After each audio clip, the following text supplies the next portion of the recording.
and it's a soul tune or a funk tune. That'd be cool. Okay, the next one that we're getting into, guys, is the DOC. Portrait of a Masterpiece. No one can do it better. I love that Joe that you chose DOC because recently one of my favorite artists from NoFX, Fat Mike, has done some collaborations with the DOC, and they're all buddy. So it's wicked that you brought this to the table because the DOC is one of these guys that is so hard. He's always kind of been in punk rock, and now he's bringing that to the foreground. We're talking with major label. The track is Portrait of a Masterpiece, and the album that it's off of is No One Can Do It Better. Okay, cool. Yeah, this is 89. 89. That's awesome. Come on.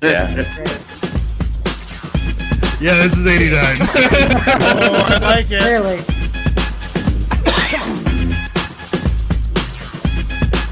Yeah, come on. Let's take a trip, but not of the physical. Sense of direction on a keto's artistical. The regallery of sorts, of course it's dope. Hanging tough like the name on a rope.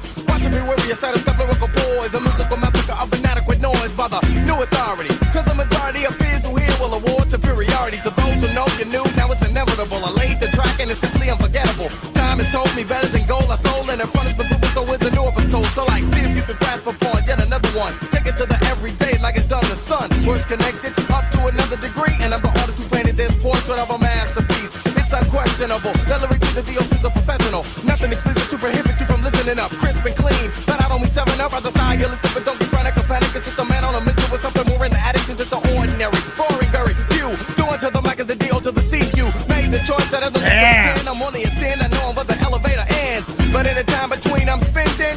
Play strong, ride it like it's never ending. Keep creating what suckers are hating it now. Keep the upper hand cause the responder's gonna plow. No one can handle the physical torture of being taken in no matter what I support ya. Goals and dreams, although it seems they won't come true. All of that is up to you, yo. But 89? Are you kidding me? You need to check cause rap's like a gamble. That vocal track is crisp. I'm choking on, but you would call yo a hell of a rap That's song. great. Doing it forever together with Dre, it'll never cease. Money and records like Portrait of a Masterpiece. Now I'm exceptional instead of the norm, walking and holding my testicles. Smooth for a six, spell out what it means to be dope. Let the O to the C, they can't cope. Feel the real, yo, it's better cause I had to be better than any percent majority. Negative never, I'm all about a positive force. If you recall, it's the DOC on the board. That much greater, straight up on the fader. Bump the bass at the pace, most like by the doc, and this is it. Cause when it's hyped, then I feel that it's the shit. Word, never will I stop and drop the beat, I will. Especially when after kill, I'm an annihilator. Standing a full 6'3", and I really don't think you wanna deal with me. Portrait of a... Hold on, Dre, stop the beat, let me catch my breath. Hey, yo, man, why you stopping? That was funky. Catch my breath. All right, you got it? Yeah. Kick it.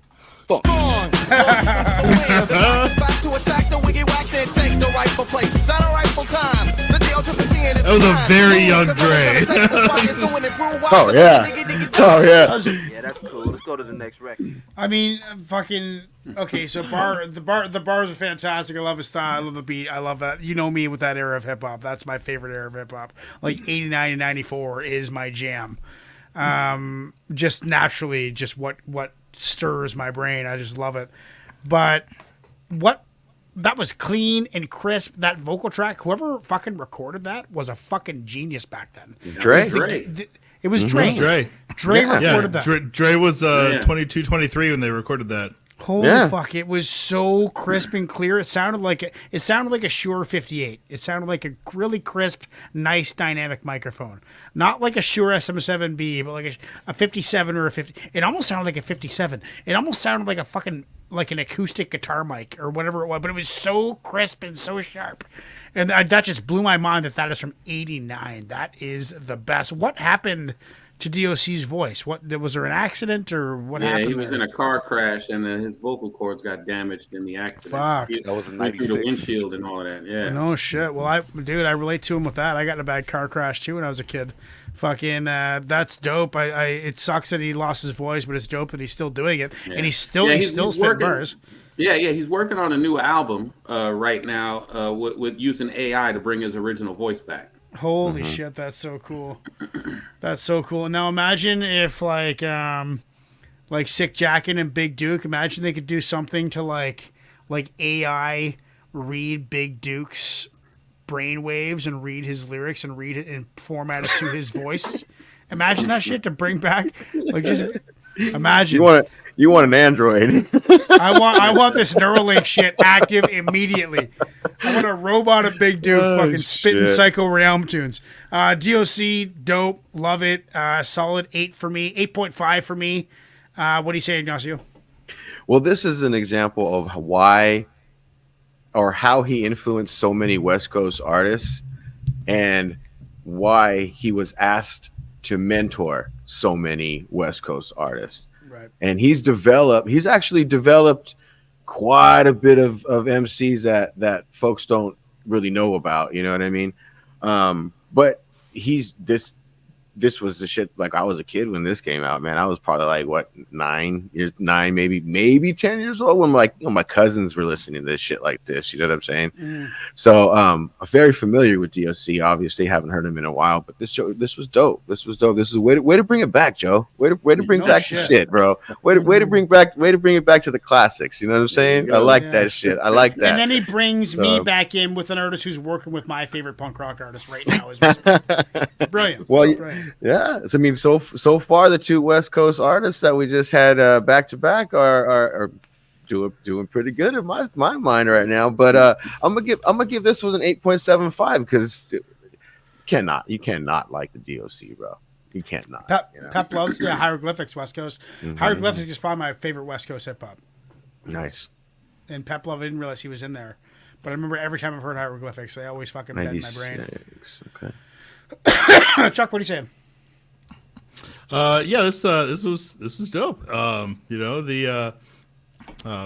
It definitely has the when you hear it, you can tell that's the late '80s for sure. But that being said, though, it just really just impressive. Just the way I don't know that the delivery and flow was really nice. Just kind of nonstop, and it was just it was really fun to listen to.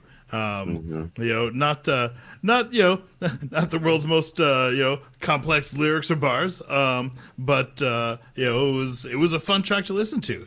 So I give it an 8. Solid 8, Lady Poetic. What are you saying? Yeah, absolutely.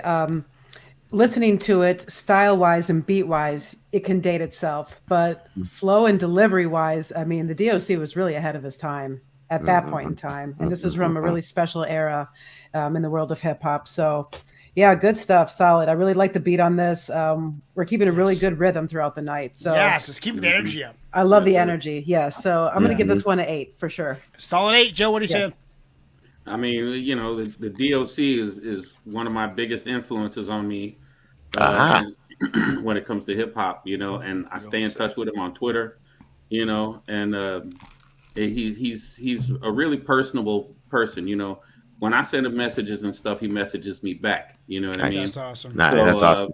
Yeah, to have somebody that influence, my style and the way I spit and all of that kind of stuff, and for him to maintain contact, I think is really refreshing. You know what I mean? So he was an influence for me on the West Coast, along with Dre and Easy and all of them. You know what I mean? And then even some of the local artists that I used to run with when I lived in Jersey, man. My boy Brian Perone was a big influence on me as a hip hop. So your buddy from Jersey? Yeah, and Nick Wiz, as a producer and an engineer and all of that stuff, he was doing stuff with computers long before anybody was doing it. You know what I mean? Mm-hmm. So shout out to Brian and Nick. You know what I mean? And so as far as the DOC track is concerned, it's one of my favorites. That's why I picked it. I'm gonna give it a solid 9. You know what I mean? Solid 9. Mm-hmm. The title and concept behind this album were originally developed by Dr. Dre as a collaborative effort between him and Ice Cube, titled Helter Skelter. At that time, however, the DOC had become disillusioned with Death Row Records and Dre having received no payment for his work ghostwriting at Death Row. So in late 1994, DOC decided to leave Death Row and headed to Atlanta, taking lyrics he had already written for Helter Skelter. He recorded Helter Skelter. In 2022, he collaborated with Co-Defendants. That's who I'm talking about. This is the Fat Mike thing that I'm talking about. A new group formed by Seshi and Sam King from Get Dead. Get Dead is so fucking good. Co-Defendants is great. And Fat Mike produces them. Fat Mike is the guy who produces Co-Defendants. The track called The Fast Ones marks the first new recording featuring DOC in 19 years. Devastate Night Fairy to Dieppe released on October 2012. Wicked. What does Kaiser give it? Oh yeah, Kaiser, what are you saying? What are you giving that track? I'd give that one a solid 8.7. 8.7. That's pretty dope. I mean, just like Chuck said, that delivery, that whole it sounded like that's what Dre pretty much latched onto, right? Like that was like what he was going for when he released like the part of the Chronic, like when he was in the world class wrecking crew, also like that whole sound was like, you know what I mean? But the DOC, that's just like his delivery. Somehow Dre kind of latched onto it though. Yeah, that clean production style, Dre pretty much birthed that whole clean production style. Yeah, that's and awesome. It sounds great. Oh, by the by, that last part of 100%. Devastate Night Fairy, that was on the next. I was just queuing up. I got you. Oh, yeah, nice. I got you. And 100% in the chat want that on the playlist, so that is going in there. The next one that we're getting to now, guys, is from Lady Poetic herself. Nice. The artist is Devastate Night Fairy to Dieppe. I've never heard of this artist, so looking forward to it. Let's get into it right now. Neither have I.